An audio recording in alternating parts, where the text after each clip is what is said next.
back of the naturopath. We're back again. Yeah, we're still talking on fish oil. It's crazy, isn't it?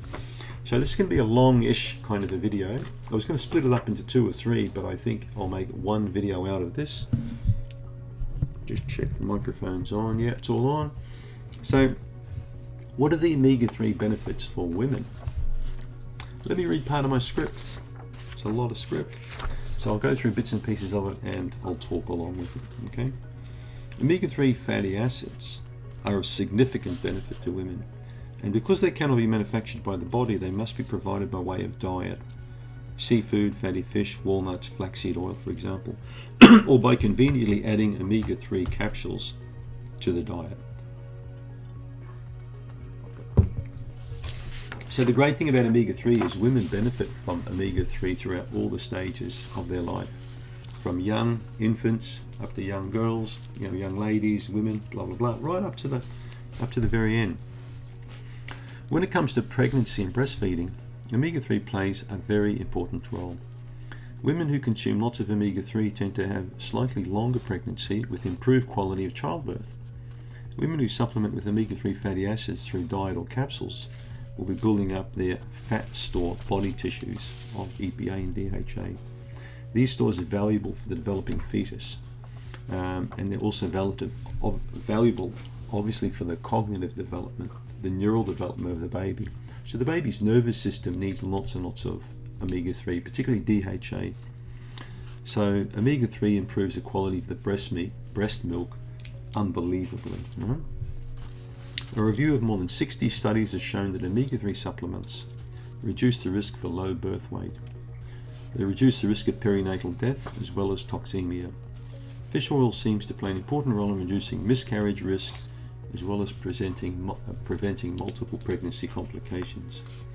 And when it comes to fertility, omega-3 has shown to improve the egg and the sperm quality.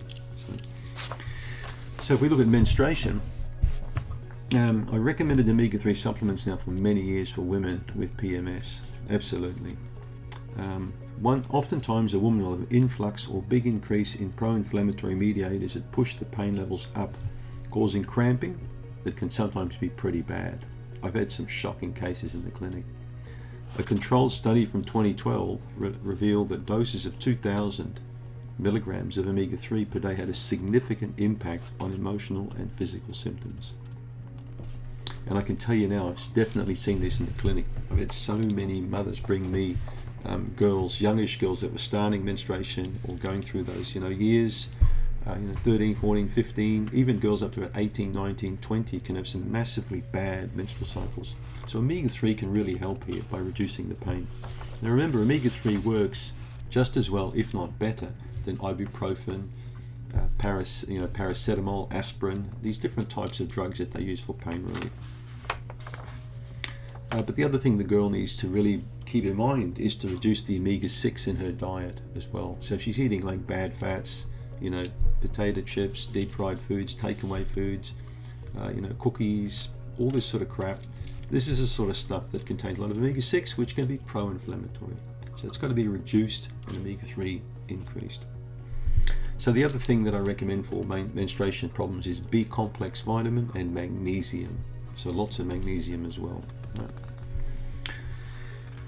Women also now suffer from PCOS, or polycystic ovarian syndrome, a condition associated with weight gain, higher androgen, which are male hormone levels, and insulin resistance. Many women with PCOS will experience pain and fertility issues, and a quarter will develop type 2 diabetes.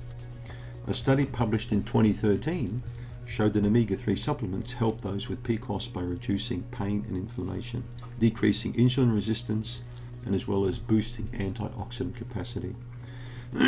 So fertility also is improved if you've got polycystic and you take omega-3. Those with endometriosis will also notice benefits. Right? So it will reduce pain and increase comfort. So it's also a good supplement, omega-3, for pre or perimenopausal, even postmenopausal women. So various symptoms of menopause include heightened levels of anxiety or depression for some, vaginal dryness, accelerated skin aging, higher risk of heart disease and osteoporosis, and many other complaints. So hot flashes can also be a big problem. So for these women, I'd probably recommend 3,000 to 4,000 milligrams per day of omega-3. What else have we got here? I found clinically that many women report a better overall feel after supplementing with fish oil for several months. They come back usually feel just more relaxed, more balanced. Next category for women is bone and connective tissue problems. Omega-3 has been found to help improve bone strength and bone formation. So this is good news for someone who wants to long-term look at improving their bone. Okay, so we're looking at maybe again 3,000 milligrams per day. Let's have a look. Where are we now? Okay, here we go. The last one is heart and circulatory. Now we've got a few more. Heart and circulatory system. So omega also, extensive research has shown that omega-3 supplements are great for people with heart conditions. It improves circulation. As women get older, their risk of heart disease increases, especially postmenopausal, because estrogen starts protecting the heart. Drops off, bit of a problem. Blood pressure reduction, lowering of triglycerides, and reduced plaque formation are all positive actions of omega-3. The risk of developing a stroke is reduced for people who take omega-3 because the anti-inflammatory action of EPA helps to prevent platelets from clumping. Mood and cognitive benefits. Multiple studies online support the use of omega-3 for women as they age to help prevent age-related memory decline, to help improve moods and lift depression. In many controlled studies, high intakes of omega-3 have been linked with positive mood development. And the last one is cancer prevention. So I'm not talking cures of cancer. I'm talking people who take omega-3 a long time often have a much lower risk of developing cancer than people who don't take any omega-3 at all. So a good dose is about 2,000 to 3,000 a day again. So, and again, we're not saying you've got cancer, take these pills, you'll get cured. We don't do the cure thing on this channel, okay? I'm all about prevention. I'm not about like waving magic Harry Potter wands and things like that, right? So I hope you got something out of that. So if you're a female watching this, think about it. No matter what stage you're in life, omega-3 can offer certainly some benefits for you. Thanks for tuning in.